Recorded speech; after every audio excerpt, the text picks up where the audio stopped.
History has failed us, but no matter. At the turn of the century, an aging fisherman and his wife decided to take in lodgers for extra money. Both were born and raised in the fishing village of Yeongdo, a 5-mile-wide islet beside the port city of Busan. In their long marriage, the wife gave birth to 3 sons, but only Huni, the eldest and the weakest one, survived. Huni was born with a cleft palate and a twisted foot. He was, however, endowed with hefty shoulders, a squat build, and a golden complexion. Even as a young man, he retained the mild, thoughtful temperament he'd had as a child. When Huni covered his misshapen mouth with his hands, something he did out of habit meeting strangers, he resembled his nice-looking father, both having the same large, smiling eyes. Inky eyebrows graced his broad forehead, perpetually tan from outdoor work. Like his parents, Huni was not a nimble talker, and some made the mistake of thinking that because he could not speak quickly, there was something wrong with his mind. But that was not true. In 1910, when Huni was 27 years old, Japan annexed Korea.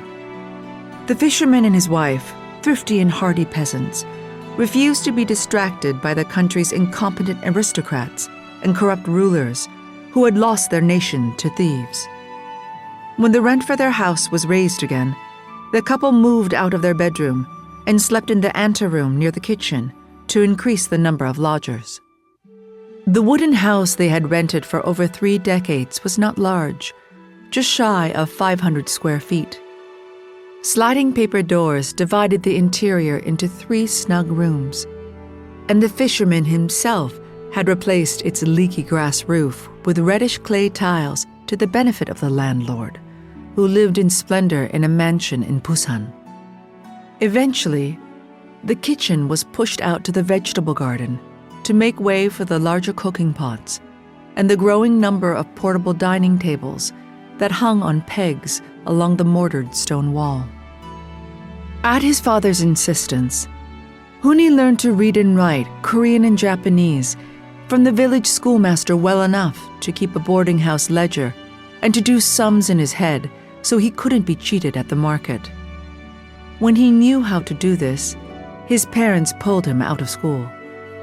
As an adolescent, Huni worked nearly as well as a strong man twice his age with 2 well-shaped legs. He was dexterous with his hands and could carry heavy loads, but he could not run or walk quickly.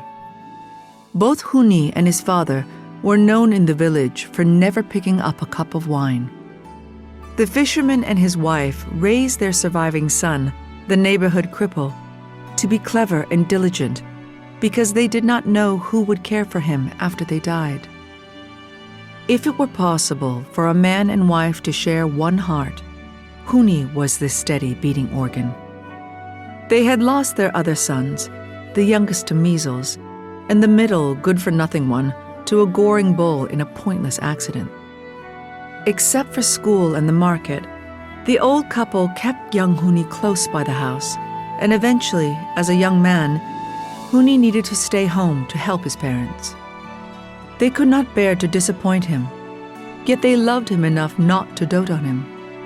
The peasants knew that a spoiled son did more harm to a family than a dead one, and they kept themselves from indulging him too much.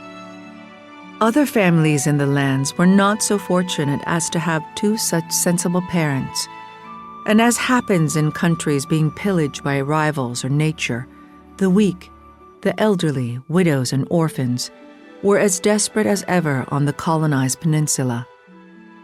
For any household that could feed one more, there were multitudes willing to work a full day for a bowl of barley rice.